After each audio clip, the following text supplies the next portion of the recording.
Good morning. Good morning sir. आप सभी का स्वागत है श्री कृष्ण विज्ञान केंद्र में। और अभी आप बैठे हैं साइंस ऑनर्स फेयर शो में।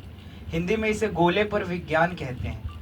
अब विज्ञान में अलग अलग ब्रांचेस होता है, आप सभी लोग जानते होंगे। ये 2 वे कम्युनिकेशन शो है, मतलब आपको भी कुछ सवाल किए जाएंगे आपसे, आपको उत्तर देना है, ठीक है। अगर बीच में कुछ आपका सवाल है, डाउट है, तो आप मुझसे पूछ सकते हैं, ठीक है। मैं कोशिश करूंगा जितना मैं उत्तर दे सकता हूं मैं दूंगा, ठीक है। तो जैसा मैंने आपको इस शो का नाम बताया, इसे कहते हैं गोले पर विज्ञान। अब विज्ञान में बस हम लोग बस इतना समझते हैं कि शायद फिजिक्स है, केमिस्ट्री है, बायोलॉजी है ना। लेकिन क्या आपको पता है विज्ञान की सबसे पुरानी शाखा कौन सा है? सबसे ओल्डेस्ट ब्रांच कौन सा है? कोई बता सकते हैं? देखिए, गलत हो या सही हो कोई मतलब नहीं है, आप उत्तर दीजिए।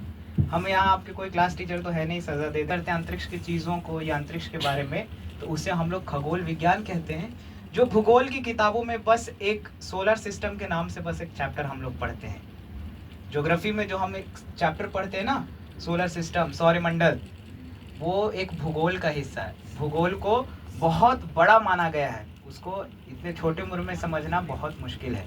लेकिन मैं कोशिश करूंगा पृथ्वी से लेकर प्लूटो तक का सफर मैं आपके साथ करूं। तो सबसे पहले किस गोले पर रहते हैं? तो पृथ्वी को आपने कभी देखा है कैसा दिखता है? नहीं। ये देखिए, पृथ्वी कुछ ऐसी दिखती है। हम लोग यहाँ बैठे, ऐसा लग रहा है कि हम लोग स्थिर हैं, लेकिन वास्तविक में हम लोग स्थिर नहीं है। जैसा आप देख सकते हैं पृथ्वी घूम रही है। चूंकि हम लोग पृथ्वी पर है तो हम लोग भी घूम रहे हैं। ये एक इमेजिनरी एक्सिस पे घूमती है, उसे रोटेशन कहते हैं। और रोटेशन के कारण दिन और रात होता है। रोटेशन के साथ साथ ये सूर्य के चारों तरफ चक्कर लगाते हैं, जिसे रेवोल्यूशन कहते हैं। और उसके कारण मौसम बदलते हैं, सीजन चेंज होता है। इसे नीला ग्रह के नाम से भी हम लोग जानते हैं। क्यों?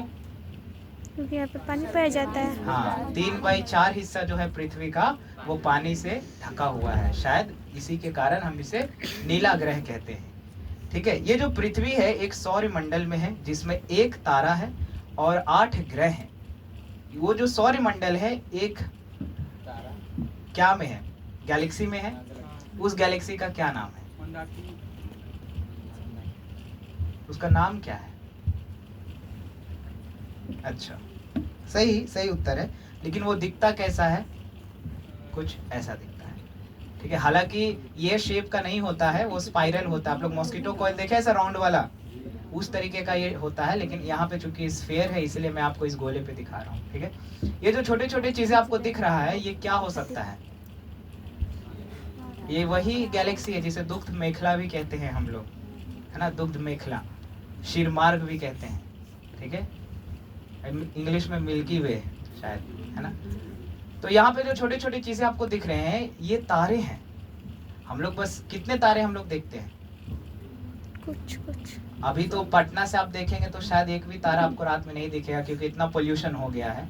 लेकिन आप अगर थोड़ा सा गांव की तरफ जाइएगा तो उधर आपको कुछ तारे दिखते हैं, ठीक है।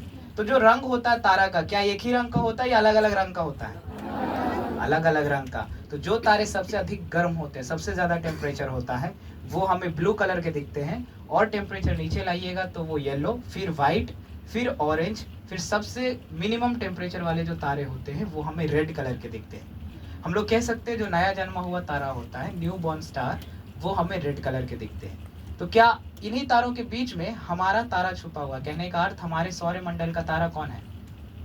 सूर्य। तो क्या आप सूर्य को ढूंढ पाएंगे यहाँ? सूर्य कहाँ है? नहीं। उससे पहले ये बताइए, एक गैलेक्सी में कितने तारे होते हैं?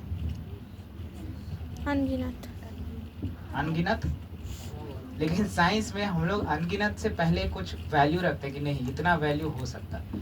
तो अनुमान लगाएं तो एक गैलेक्सी में अगर वैज्ञानिक का माने तो 10⁻11 स्टार्स होते हैं, ठीक है। 10 के पावर कितना? 11 स्टार्स होते हैं एक गैलेक्सी में। यहाँ पर सूर्य का लोकेशन एग्जैक्टली तो हम लोग नहीं बता सकते हैं, क्योंकि काफी बड़ा है और सूर्य काफी छोटा है इन तारों के बीच में। यहाँ पे एक पॉइंट दिख रहा होगा आप सभी को, अल्फा सेंटोरी। यहाँ पे 3 तारों का समूह है। पहला तारा का नाम है अल्फा सेंटोरी ए, दूसरा अल्फा सेंटोरी बी, और जो तीसरा है वो है प्रोक्सिमा सेंटोरी, इस समूह में। तो ये बताइए पृथ्वी से सबसे नजदीकी तारा कौन सा है?